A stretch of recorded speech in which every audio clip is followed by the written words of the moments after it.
Hello, what is your name? My name is Kevin Maher. What do you do for a living? I'm a third semester NATE television student.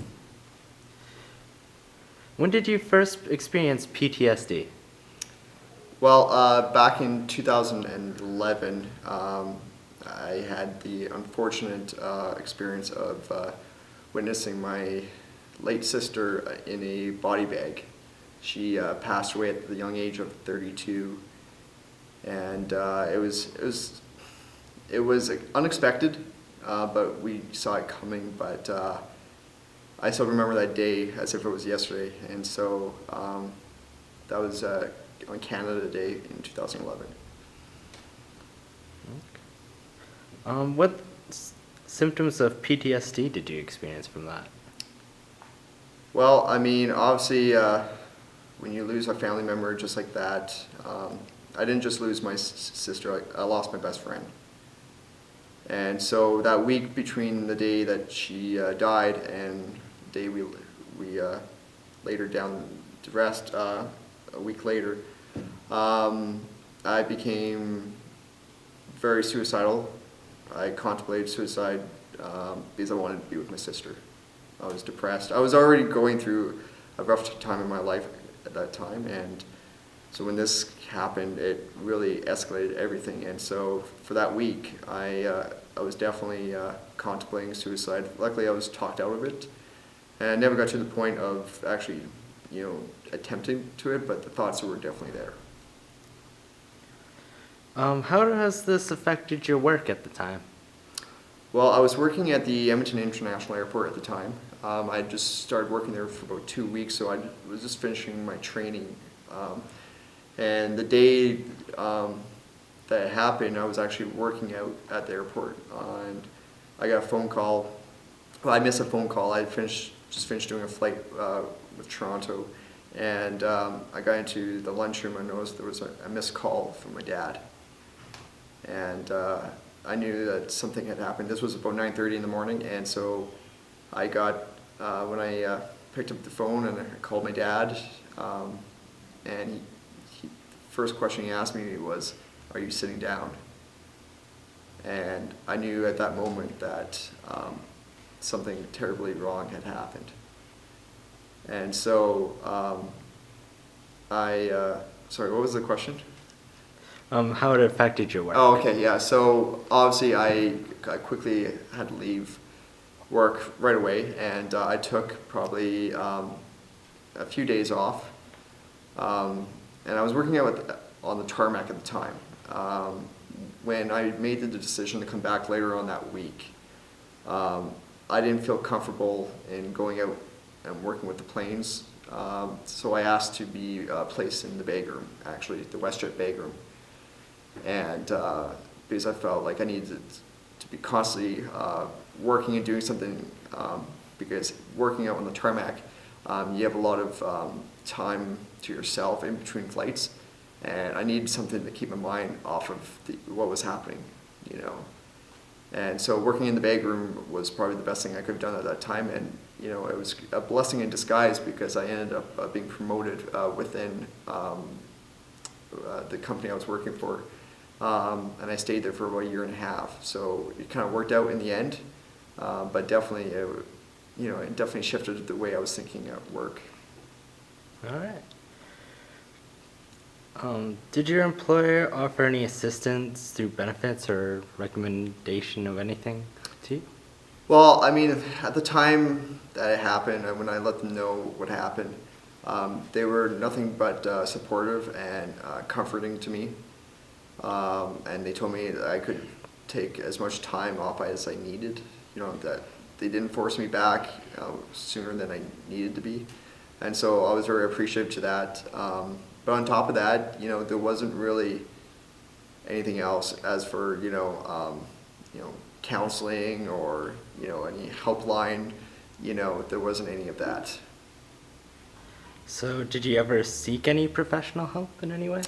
I contemplated it. I mean, I've had therapy since I was a kid. When you have your parents going through divorce, and I had a lot of anger management issues as a kid, and I dealt with depression my entire life. You know, it's kind of run through my family, and I was suicidal at times when I was young as well. And so went through therapy throughout my whole childhood, off and on, but they were always bad experiences I found in the end, and I didn't feel as though they helped me. And so because of my history with seeking professional help, I didn't want to go down that road. I wanted to lean on my friends and my family, because I knew, especially my family, because they knew what I was going through, because they were experiencing the same thing too, right? My dad and my mom just, you know, had to bury their oldest child. I mean, that's something that no parent should ever have to do. You know, my nephews, they lost their mom. I had to be there for them. I had to be strong for them. I had to distract them and incite, you know, help distract my mind as well. So I just leaned on my friends and family, and it's helped. I mean, there's still moments where, you know, I get choked up about it, and I miss my sister every day. There isn't a day that goes by that I don't miss her or wish she was still around. But I also know that, you know, the last 10 years of her life, she was dealing with a lot of health issues, and her health was deteriorating at a rapid pace, and her quality of life just wasn't there anymore. And so I knew that, you know, even though she wasn't around anymore, but she was in a lot healthier and good, you know, environment, I guess, for her. Like, she wasn't in pain anymore, and that's what, you know, helped me feel better about the whole situation. Did you find that you had enough support to make you feel better? Yes and no. I mean, I've got a great, you know, support system around me. I mean, I've made sure that over the years I've surrounded myself with people that are positive, that are caring, that you know, that we could lean on each other on whatever, you know, issues that were happening in our lives at that time. And so I felt that, you know, my friends and family, they helped me through a very difficult time, and they're still there for me. And, you know, I don't know what I would do without them. Okay.